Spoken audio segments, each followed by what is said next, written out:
அனில், உங்கள் தளபதி விஜய் முதலமைச்சரானதுலேருந்து கோவை சிறுமி உட்பட 20க்கும் மேற்பட்ட பெண்களும் குழந்தைங்களும் பாலியல் வன்கொடுமைக்கு ஆளாயிருக்காங்க.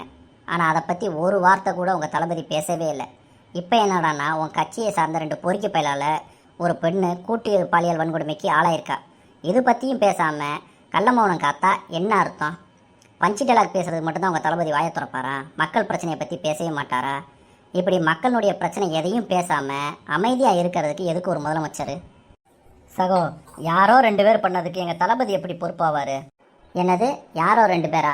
யாரோ 2 பேர் இல்லை அணில், தாவேகா கட்சியில் முக்கிய பொறுப்பாளராக இருக்கக்கூடிய 2 பேர்.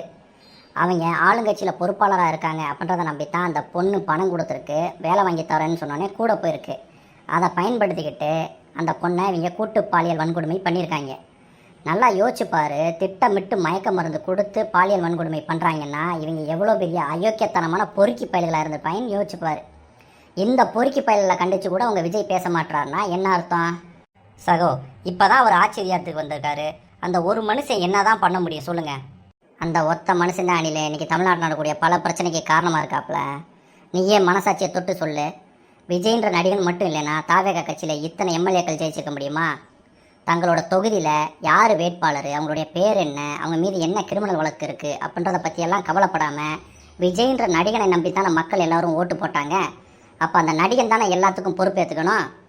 சகோ, அது என்ன அணில் வந்து போய் நான் இந்த 2 பொறுக்கி பசங்களை மட்டும் சொல்லலை, இது மாதிரி இன்னும் பல பேர் தாவேகா கட்சியில் இருக்காங்க.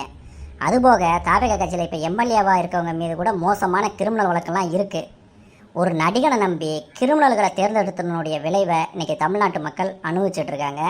இனி என்னெல்லாம் நடக்க போதோ? சகோ, ரொம்ப பேசாதீங்க. எங்களுக்கு ஒரு 6 மாதம் மட்டும் டைம் கொடுங்க, எல்லாத்தையும் நாங்கள் சரி பண்ணுறோம். அனில், எங்களெல்லாம் பார்த்தா உனக்கு எப்படி தெரியுது?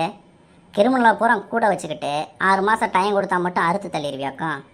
விளையும் பயிர் முளையிலே தெரியும்னு சொல்லுவாங்கள்ல, அந்த மாதிரி உங்கள் ஆட்சியின் லட்சணம் இந்த 10 நாள்லேயே தெரிஞ்சு போச்சு.